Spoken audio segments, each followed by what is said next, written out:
BBC news আন্তর্জাতিক সংবাদে আপনাকে স্বাগতম। শুরুতেই সংবাদ শিরোনাম, এরপর বিস্তারিত। ইরানের বিরুদ্ধে যুক্তরাষ্ট্র ইসরায়েলের যুদ্ধ শেষ হয়নি, নেতানিয়াহু। পাকিস্তানের মাধ্যমে যুক্তরাষ্ট্রকে ইরানের জবাব, গুরুত্ব পেল যেসব বিষয়। হরমুজ অবরোধে ৬৫ জাহাজ ঘুরিয়ে দেওয়ার দাবি যুক্তরাষ্ট্রের। আমি বলিনি ইরানের বিরুদ্ধে যুদ্ধ শেষ হয়ে গেছে, ট্রাম্প।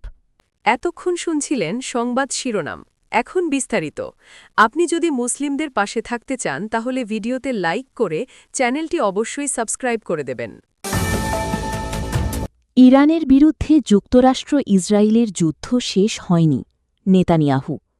ইসরায়েলের প্রধানমন্ত্রী বেনিয়ামিন নেতানিয়াহু দাবি করেছেন, ইরানের বিরুদ্ধে যুক্তরাষ্ট্র ইসরায়েলের যুদ্ধ শেষ হয়নি, কারণ যুদ্ধ শেষ হওয়ার আগে ইরানের পারমাণবিক উপকরণ, ইউরেনিয়াম সমৃদ্ধকরণ কেন্দ্র এবং সশস্ত্র প্রক্সি গোষ্ঠীগুলোকে ধ্বংস করতে হবে।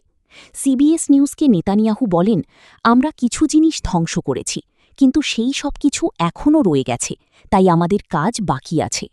যুক্তরাষ্ট্র ও ইসরায়েল কিভাবে পারমাণবিক উপকরণ অপসারণ করবে সে বিষয়ে সুনির্দিষ্টভাবে জানতে চাওয়া হলে তিনি বলেন, আপনারা আমাকে এই প্রশ্নগুলো করবেন, আমি সেগুলো এড়িয়ে যাব। আমি এটার জন্য কোনো সময়সূচি দেব না। এদিকে ইরানের সমৃদ্ধ ইউরেনিয়াম নিয়ে নতুন প্রস্তাব দিয়েছে রাশিয়া।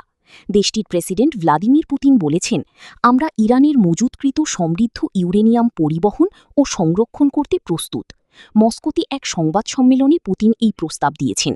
সংবাদ সম্মেলনে বক্তব্য দিতে গিয়ে পুতিন বলেন, রাশিয়া ২০১৫ সালে ইরান থেকে সমৃদ্ধ ইউরেনিয়াম স্থানান্তর করেছিল এবং সেই অভিজ্ঞতার পুনরাবৃত্তি করতে মস্কো প্রস্তুত রয়েছে। পাকিস্তানের মাধ্যমে যুক্তরাষ্ট্রকে ইরানের জবাব, গুরুত্ব পেল যেসব বিষয়। মধ্যপ্রাচ্যে চলমান উত্তেজনার মধ্যে যুদ্ধবন্ধে যুক্তরাষ্ট্রের প্রস্তাবিত খসড়ার জবাব পাকিস্তানের মাধ্যমে ওয়াশিংটনের কাছে পাঠিয়েছে ইরান। দেশটির রাষ্ট্রীয় সংবাদ মাধ্যম ইরনা জানিয়েছে, তেহরানের প্রতিক্রিয়ায় যুদ্ধের অবসান এবং পারস্য উপসাগর ও হরমুজ প্রণালীর সামুদ্রিক নিরাপত্তাকে সর্বোচ্চ গুরুত্ব দেওয়া হয়েছে। পাকিস্তানও নিশ্চিত করেছে যে তারা ইরানের আনুষ্ঠানিক জবাব পেয়েছে।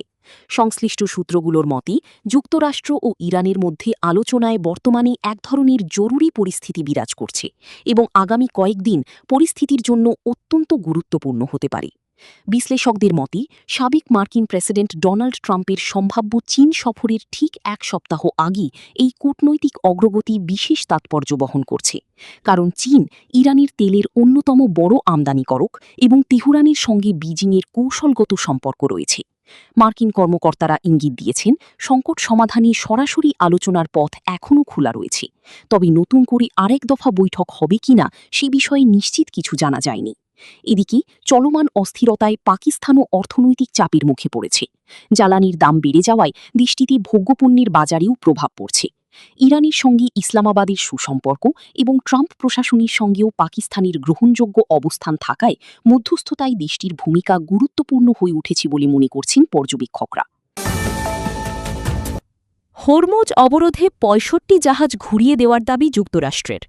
হরমুজ প্রণালীতে চলমান অবরোধ অভিযানে এখন পর্যন্ত ৬১টি বাণিজ্যিক জাহাজকে পথ পরিবর্তনে বাধ্য করা হয়েছে।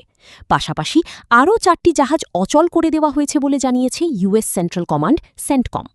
রোববার সেন্টকম সামাজিক যোগাযোগ মাধ্যমে দেওয়া এক বার্তায় জানায়, ইরানের বিরুদ্ধে চলমান এই নৌ অবরোধ কার্যকর রাখতে বর্তমানে ২০টির বেশি যুদ্ধজাহাজ মোতায়েন রয়েছে। খবর আল জাজিরার। মার্কিন সামরিক বাহিনীর দাবি, এসব পদক্ষেপের লক্ষ্য হল ইরানি বন্দরগুলোতে জাহাজ প্রবেশ বা সেখান থেকে বের হওয়া ঠেকানো। এই অভিযানের অংশ হিসেবে সাম্প্রতিক দিনগুলোতে একাধিক তেলবাহী জাহাজও লক্ষ্যবস্তু হয়েছে। গত এপ্রিল থেকে হরমুজ প্রণালীকে ঘিরে যুক্তরাষ্ট্র ও ইরানের মধ্যে উত্তেজনা বেড়ে যায়। এরপর থেকেই বৈশ্বিক জ্বালানি সরবরাহের অন্যতম গুরুত্বপূর্ণ এই নৌপথে বাণিজ্যিক চলাচল ব্যাপকভাবে ব্যাহত হচ্ছে। আমি বলিনি ইরানের বিরুদ্ধে যুদ্ধ শেষ হয়ে গেছে, ট্রাম্প। মার্কিন প্রেসিডেন্ট ডোনাল্ড ট্রাম্প বলেছেন, আমি বলিনি ইরানের বিরুদ্ধে যুদ্ধ শেষ হয়ে গেছে, আমি বলেছি তারা পরাজিত হয়েছে। মার্কিন টেলিভিশন নেটওয়ার্ক এবিসিকে দেওয়া একটি সাক্ষাৎকারে তিনি বলেন, আমরা ইরানকে পারমাণবিক অস্ত্র পেতে দিতে পারি না, কারণ তারা উন্মাদ। আমরা তাদের পারমাণবিক অস্ত্র ব্যবহারের সুযোগ দিতে পারি না। ওবামা তাই করেছিলেন। ডোনাল্ড ট্রাম্প দাবি করেন, যদি তিনি ইরানের পারমাণবিক চুক্তি বাতিল না করতেন তাহলে তারা এতদিনে পারমাণবিক অস্ত্র পেয়ে যেত এবং তা ইসরায়েল, মধ্যপ্রাচ্য এবং সম্ভবত এর বাইরেও ব্যবহার করত। তাদের কাছে এমন ক্ষেপণাস্ত্রও ছিল যা আপনারা কিছুদিন আগে যেমনটা দেখেছেন ইউরোপ পর্যন্ত পৌঁছাতে পারত।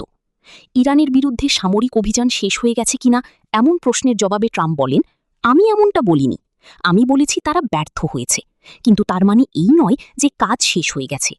আমরা আরও 2 সপ্তাহ হামলা চালিয়ে যেতে পারি এবং যে কোনো লক্ষ্য অর্জন করতে পারি।